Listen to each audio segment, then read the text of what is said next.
Banyak yang meminta saya menanggapi tentang video seperti ini. Saya bilang, Palestina harusnya hijrah, bukan jihad. Sama kayak Rasul di Mekah. Yang intinya menyalahkan kaum muslimin yang ada di Palestina melakukan perlawanan atas penjajahan Zionis Israel. Dan menurutnya, karena kaum muslimin di sana lemah, sebaiknya hijrah. Dalilnya adalah Nabi dan para sahabat ketika masih periode Mekah, mereka lemah, tidak melawan, dan kemudian mereka memilih hijrah.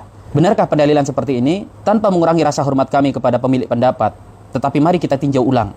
Apakah benar Nabi SAW itu tidak melakukan perlawanan, tidak berperang karena lemah? Rasulullah SAW dan para sahabat berada di Mekah, tidak melawan karena memang belum diperintahkan dan diizinkan untuk berperang. Kufu aidiyakum, tahan tangan kalian. Barulah kemudian setelah turun firman Allah Subhanahu wa taala, udina lil ladina yuqataluna bi annahum zulimu. Diizinkan untuk mereka yang diperangi itu berperang membela diri karena sesungguhnya mereka dizalimi. Rasulullah dan para sahabat kemudian mengangkat senjata. Bukan karena lemah. Buktinya apa? Sepanjang sejarah, baik dalam sirah nabawiyah ataupun dalam tarikh di masa Khulafaur Rasyidin dan masa-masa setelahnya, kaum muslimin itu tidak pernah lebih kuat daripada musuhnya. Dalam perang Badar 313 melawan 1000, Uhud 700 melawan 3000, Khandaq sekitar hanya 3000-an melawan 10.000 lebih, Mu'tah 3000 melawan 200.000 tentara Romawi yang terlatih. Kalau alasannya lemah, maka tidak akan pernah ada jihad di masa Rasul sallallahu alaihi wasallam. Apalagi jika kelemahan itu dihitung dari sisi jumlah dan persenjataan. Sayyidina Umar bin Khattab pernah mengatakan, "Lan nuqatilu bil adad wala bil udad." Kami tidak pernah diajari untuk berperang dengan menimbang jumlah dan perbekalan.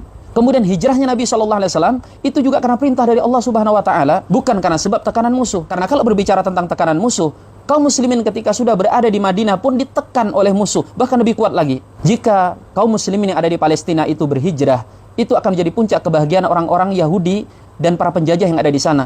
Karena memang tujuan mereka adalah mengusir kaum muslimin dari negeri mereka. Dan ketika mereka melawan, itu sudah menjadi fitrah dan perintah dalam agama. Karena mereka dizolimi. Masalah hari ini bukan masalah tentang Palestina yang terus melawan, tetapi masalahnya adalah kita yang tidak peduli dengan mereka. Masalah hari ini bukan ketika para pejuang-pejuang itu tetap berjuang dengan segala keterbatasannya. Tapi masalah sebenarnya adalah ketika pemimpin-pemimpin di dunia Islam bungkam. Mereka seperti tidak peduli lagi kepada saudara-saudaranya yang ada di sana. Justru ketika para pejuang di sana terus berjuang, itu untuk mempertahankan eksistensi, agar generasi demi generasi kaum muslimin tidak lupa bahwa kiblat pertama mereka sedang dijajah. Masjidil Aqsa sedang ditawan. Jika alasannya apa yang dilakukan oleh para pejuang sana tidak berimbas terhadap Israel, justru menimbulkan bencana lebih besar kepada kaum muslimin, karena Israel kemudian membalas dengan lebih membabi buta, ini juga mengada-ada. Israel itu akan tetap membantai kaum muslimin di sana, baik melawan ataupun tidak melawan. Bacalah berita bagaimana orang-orang Israel tetap melakukan penggusuran, pembantaian dan pengusiran, bahkan ketika sedang tidak ada perlawanan. Maka jika diam dibunuh, lebih baik melawan dan terbunuh dalam perlawanan. Dan kalau alasannya Israel tidak terdampak dengan adanya perlawanan itu, Anda benar-benar buta dari melihat realita. Baca berita bagaimana kerugian yang ditimpakan oleh para mujahidin sepanjang sejarah perlawanan. Kalau toh kemudian kaum muslimin juga mengalami kerugian, kemana kita dari mentadaburi firman Allah Subhanahu wa taala, "In takunu ta'lamuna fa innahum ya'lamuna kama ta'lamun wa tarjuna minallahi ma la yarjun." Jika kalian ditimpa sakit karena peperangan itu, sesungguhnya musuh-musuhmu juga ditimpa sakit sebagaimana kalian merasakan sakit. Hanya saja kalian punya harapan kepada Allah yang mereka tidak memilikinya.